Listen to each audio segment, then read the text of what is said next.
Milsurp Garage. What have we here? Remington Model 16. I will not blame you if you have never heard of this thing. Pretty crazy. It's in 22 caliber, but not the 22 caliber you're thinking. Unless you know about the proprietary 22 caliber round just for this one specific gun. So these things were awesome. I mean, they had everything going for them. They were a takedown. These beautiful lines. Awesome construction. The wood's gorgeous. You know, they had everything going for them except that they used a proprietary cartridge. This story might sound a little familiar to you. If you're familiar with the Winchester 1903, it's kind of like a little bit of the same history. But this one was designed by a Remington engineer, not a very well-known one, Charles H. Barnes. This was designed in 1909. It was patented in 1914. They started making it in 1915, and they made it until 1928. From 1915 to 1928, and that was that. And that's just about how long they produced the round, which was 22 Remington Automatic. That's the name, official name of the round. And this was the only gun chambered in that round. The reason for using this proprietary cartridge, it could have been that they were just kind of like following suit with what Winchester was doing, because the 03 did come out a little bit earlier. And the Winchester, the story with the Winchester was they were using this proprietary cartridge just because smokeless powder had come around. And smokeless powder was less dirty, which would allow these new semi-automatics. Semi-automatic was a new thing back then. So looking at this now, this seems like it could just be like any other 22, but this was a new thing. The smokeless powder was an integral part into making these rifles work, because the black powder was so dirty that it would prevent these rifles for working for any length of time. They would gum up and get all fouled up with the black powder almost immediately and not work. So the smokeless powder was an integral part into getting it to work. So, you know, they started making 22 long rifle smokeless, but if somebody went out and they were using the older black powder rounds, they didn't want it to reflect badly on the rifle. Supposedly, I mean, this was the story more with the 03. Remington just kind of like copied the same thing, but like I said, it was later on, and I'm going to show you why. You know, I don't necessarily believe that that's really what was going on. I think with the Winchester, the story might have been a little bit more true. With Remington, they might have just been like afraid that maybe Winchester coming out with a proprietary round might actually be successful for them. And just in case, might have wanted to hedge their bets, come out with a rifle that kind of followed the same thing. But, you know, as it turned out, it didn't really seem like it was all that necessary. And having the proprietary round didn't really work out so well for the popularity of those designs. So let's see. The 22 Remington Auto was a 25 grain projectile. I don't have any, unfortunately. I almost found the box of it somewhere, but didn't come up with it. So kind of held off on this video for a while, hoping to run into a box somewhere, but no can do. This is tough stuff to find, but it's a 45 grain projectile.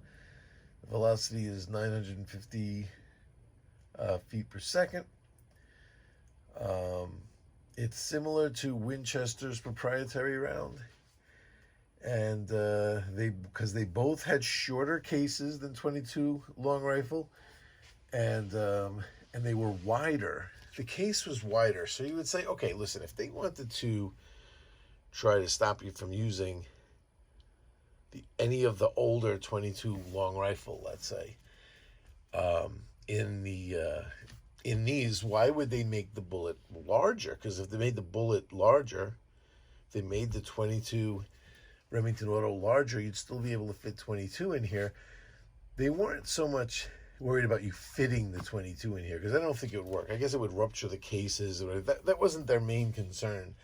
Their main concern was they didn't want you reaming the barrel out, rebarreling it, like drilling the barrel out, or like to make it larger to fit the 22 long rifle, let's say. So let's say the proprietary round was smaller than 22 long rifle, so you couldn't actually fit long rifle in the gun. Then you could just drill the barrel larger and use it. Whereas if you came out with the proprietary round that's larger, there's nothing you could do to the gun to retrofit it. So that's kind of like why they did it that way. Let's see, what else do we got here? So here's a unless I showed the picture already, here's a box of the ammo. What's interesting is the box of the ammo actually says Model 16 on it, which is interesting. It's basically just Model 16 ammo is what it's called. So yeah, these were blowback action, hammer fired, tube magazine, but one of these, this was like a new thing too, the tube magazine. This is kind of an interesting one, how this pops out like that. And then there you got your tube magazine right in the butt. Pretty cool. And this type of design, again, following the 1903. Let's go, where's my 1903? Let's get the 1903 up on the table here. Here's the 1903. Interesting in that Browning had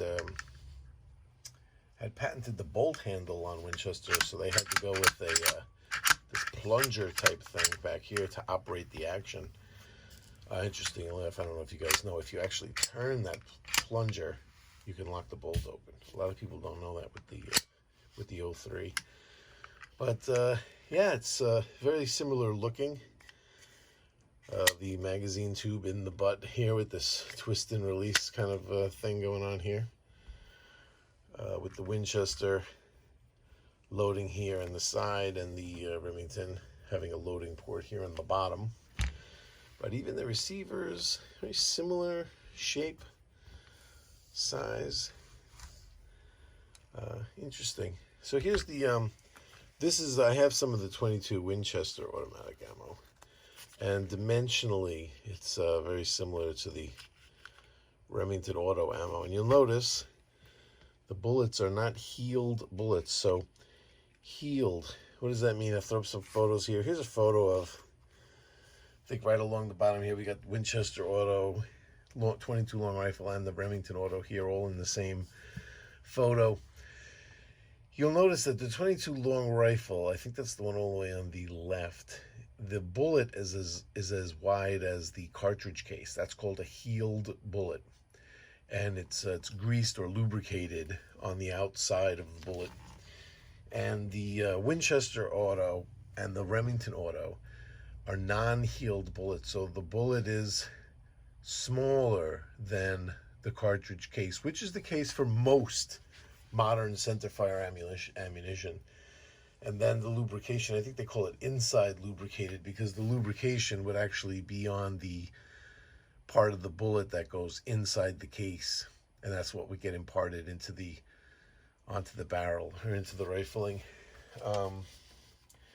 So it's kind of interesting that this little window in history, you had these 3 different rounds like that, But the 22 long rifle, which was invented, I guess, was it by Stevens or Savage? It prevailed. It definitely it wasn't even close. Like these proprietary rounds didn't hold a candle to the popularity of the 22 long rifle. So yeah, that was its main competition here was this the Winchester. Get some dates here that I'll throw out in a second, but let me just finish up on just whatever info I have here. The functionality here. You got a safety switches side to side here in the trigger guard. A little unique. Haven't really seen that either. This Mr. Barnes here, the designer, he definitely had his own way of doing stuff. He had patents for everything. I'll show them to you in a minute. He definitely did. His takedown mechanism was patented. The bolt, the way the bolt worked, the charging, the safety mechanism, the trigger mechanism. He basically patented everything about this. Is interesting design. I'm not going to take it down today, actually. I mean, I could show you how the takedown system works, just how it comes apart. This screw right here is actually is it that one? Yeah. This screw right here is actually pull it towards the back. And it's just the straight up twist interrupted thread. This was patented too, although it looks similar to other interrupted threads I've seen. But this right here is a little different looking, I suppose. But this also was patented, how this came apart. And other than that, it's the same type of takedown mechanism we've seen before. Very simple.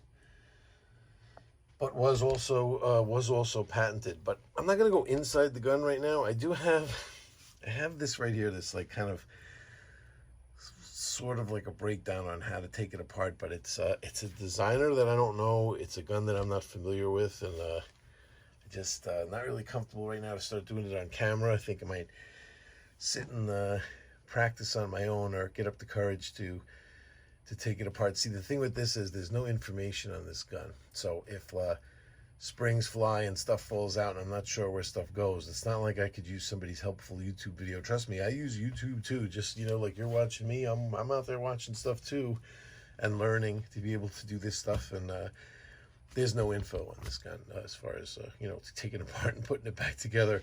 Link me a video if you've seen one. Give me some confidence to be able to do it myself. But yeah, I haven't seen anything. What else do we have here? Yeah, it's got this Schnabel style forend. The weight is around 5.75 pounds, 40.5 inches long overall, 22-inch barrel. And yeah, let's see. A little more info here is model. So there was a standard model called a 16A. Solid breech, hammerless takedown, auto loading rifle. Could have sworn I said hammer fired before. See, I haven't been in here. I'm seeing hammerless here, and it said hammer somewhere else. I'm not 100% sure. I'm pretty sure there's a hammer in there. I think they're saying hammerless as though it's not an exposed hammer. You know what I mean? Like, which was a couple of the popular 22s. I know the Browning design had an exposed hammer. Winchester had an exposed hammer here. So I think what they mean is that it's just not an exposed hammer. There is a hammer inside. It's not striker fired. It is a takedown, auto loading, straight grip walnut stock, semi-crescent steel butt plate, and 15 cartridges it held. And the standard model was around 20 bucks when it came out. There was a 16C, it was the special grade, featured select imported walnut that was neatly checkered. This was originally offered for $28. That's what this guy is. This is the checkering here on this select walnut. It is beautiful wood. It is beautiful. And so that would be the C. There was a D, a peerless grade, which had a higher grade imported walnut with hand-engraved scroll work on the receiver. There was a 16F, a premier grade. It came with the highest grade Circassian walnut. More elaborate checking on the wrist and forearm. Full coverage engraving with gold nameplate insert in the stock for the owner's initials or trademark. The premier grade is the most rare, originally selling for $85. And it says here in this information I'm reading, there's a book, Roy Marcotte's book, The History of Remington Firearms. I don't have this book, but it says that it's one of the only books you'll find it in, and it only has a single paragraph on this gun, which is kind of interesting. And I can't find it in any of my literature. It really did just disappear. And the patents that I have, I can pull them up on screen too here. The patents I have, this is for the receiver, the loading mechanism, the bolt, and all of the connect the bolts, connecting pieces, everything, the way it works. It is very, very unique. This is the shape of the receiver and how the receiver even connects to the wood. And the magazine tube, it looks like there's a patent for. Here's the takedown mechanism and the patents regarding that. See, and it does list some stuff right here, and there's text. See, you see the figures and these numbers point to when you go to the text, and it's very interesting to read these things. I encourage you to do it. Here's the trigger mechanism and a couple of other things. So literally every part of this guy was patented, and look at all this text regarding those patents. Look at that. I mean, there's a lot here. There's a lot here. Charles H. Barnes, a couple of witnesses named Brown. I wonder who those guys are. Some Remington attorneys back in the day, maybe. And this patent is March 10th, 1914.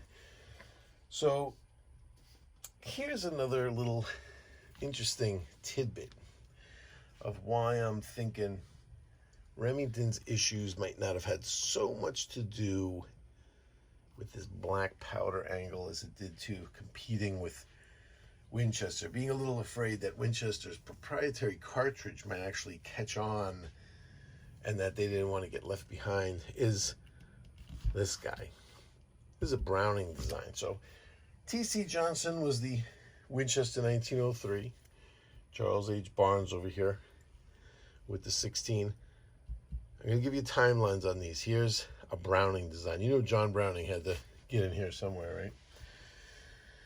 Well, the John Browning design, these ran together for a long time. These two guys, both Remingtons. Originally, this gun was Browning offered it to FN originally, but it came back to the United States as a Remington design eventually. And he was firing 22s out of this thing, semi-automatically. It does say smokeless on here. I'll give you that. Browning, the Browning design did specifically list that you had to use smokeless. And 22 long rifle only, so it wouldn't cycle with shorts or longs. But it did need a proprietary round. And I don't know, I'd love to read some stories whether a steady diet of black powder 22 would foul this thing up. You could see he really did love Pedersen's designs, Browning, because in 1908, Pedersen came out with the Remington Model 10, the bottom ejecting shotgun. It was very popular. Repeating shotgun. It wasn't semi-auto, it was pump. But Browning had said that Pedersen was the greatest firearms designer there was, which is a very humble thing for a guy like John Browning to say. But you could see how he even was, I don't want to say copying, but paying homage to that design by creating a bottom ejecting 22 not long after. And And also thumbing their nose at Winchester, being like, yes, it's so hard to design a semi-automatic gun without a bolt handle. Is that really so hard? He did it without even noticing that there's no bolt handle. It was pretty amazing. But it was his own patent. So he just designed another gun without using his own patent that he could have used, just to be like, see, what's the big deal? So, so the timeline. Let's get them all up here. So the timeline for the Remington Model 16 was patented in 1914 and produced from 1915 to 1928. 17,720 made. Not a lot. Now, in 1903, Winchester 1903 here, the other with the Winchester Automatic proprietary round, started production 1903, made until 1932. Is that right? Yeah, that's right. Where did I put? I had some other info. What was interesting about the 1903 that differs from the 16, even though it did come out earlier. Where is that? Hold on. Sorry. This is what was interesting about it, is that, well, one of the things interesting about it, they made 126,000 of these guys. So where were we with the, we were at 17,720 of these. So this was infinitely more popular. See, which I think might have worried Remington a little bit. But they made these from 1903 to 1932. So they made them through a much longer period. They didn't stop at 28. They kept going to 32. And then not only that, in 1933, they re-chambered this in 22 long rifle and made it all the way until they made it from 33 to, damn, I didn't write that down, but it was like well into like the 50s, I think. They made it for a long time, and they made a whole bunch of them.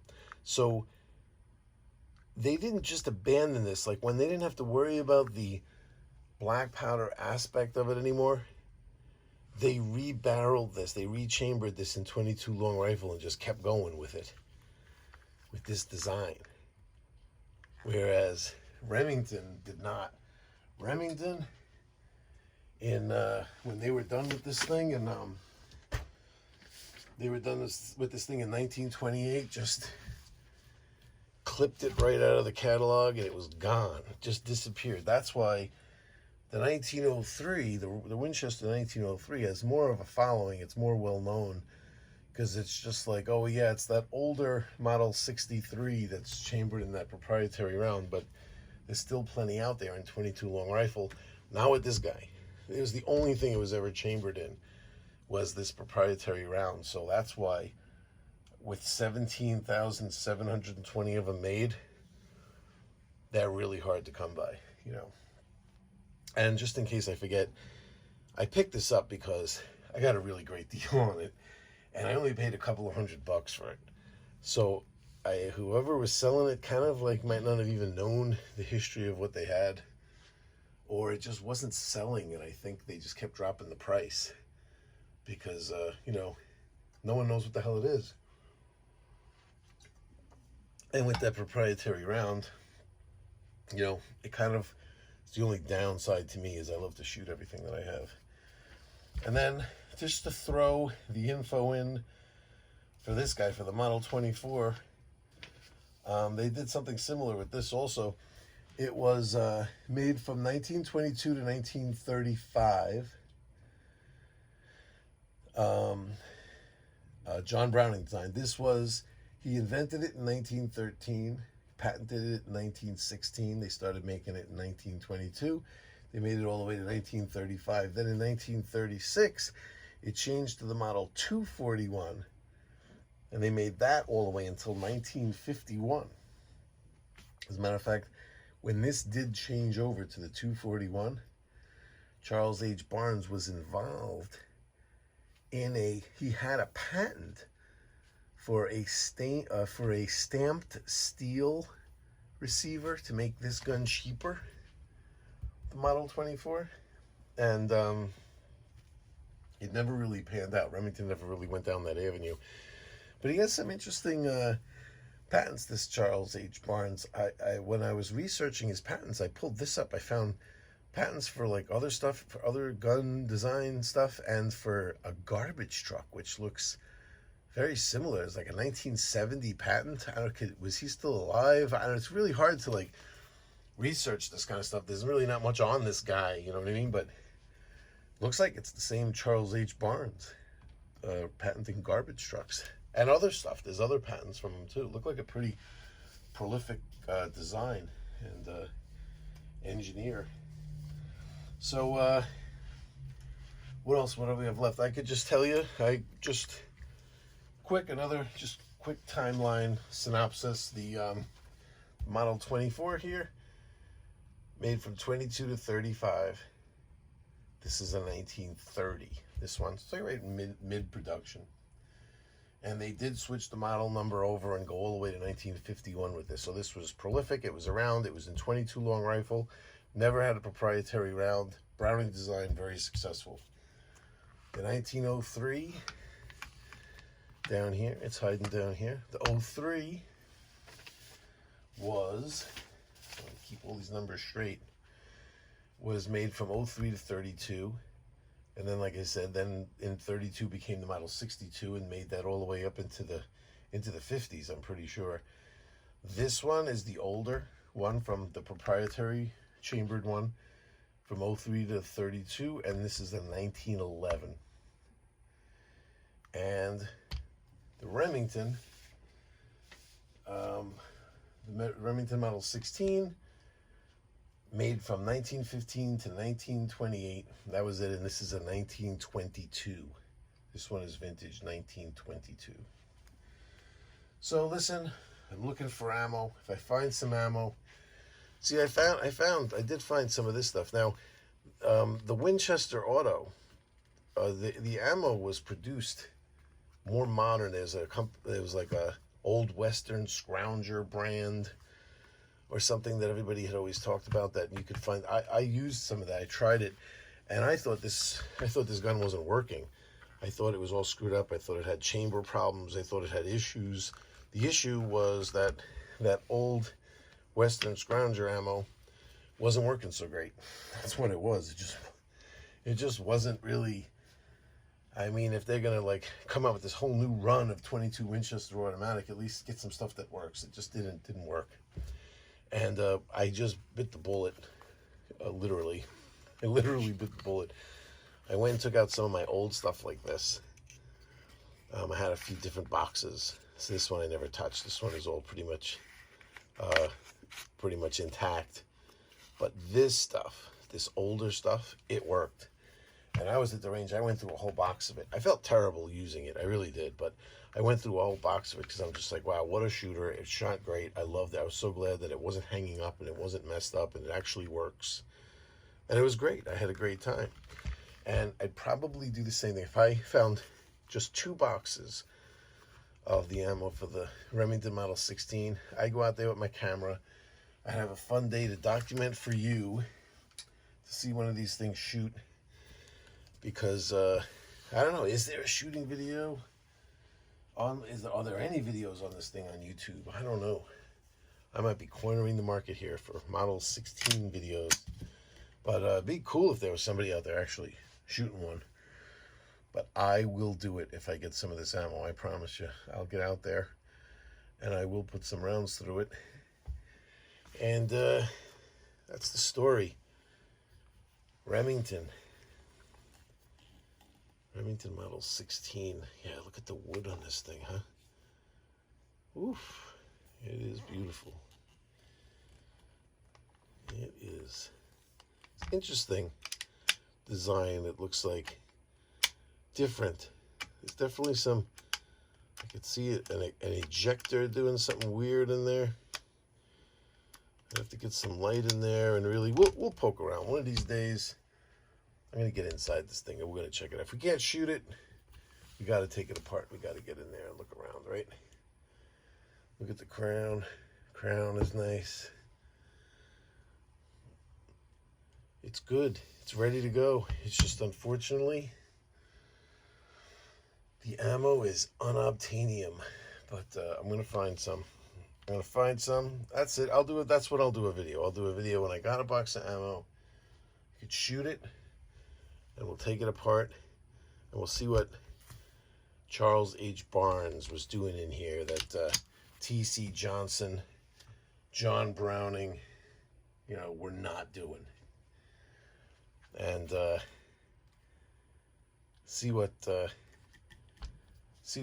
Remington left behind when they decided to just drop it. And that's it. You all take care. Thanks for tuning in. And hope this wasn't too obscure for you. We'll see you all next time.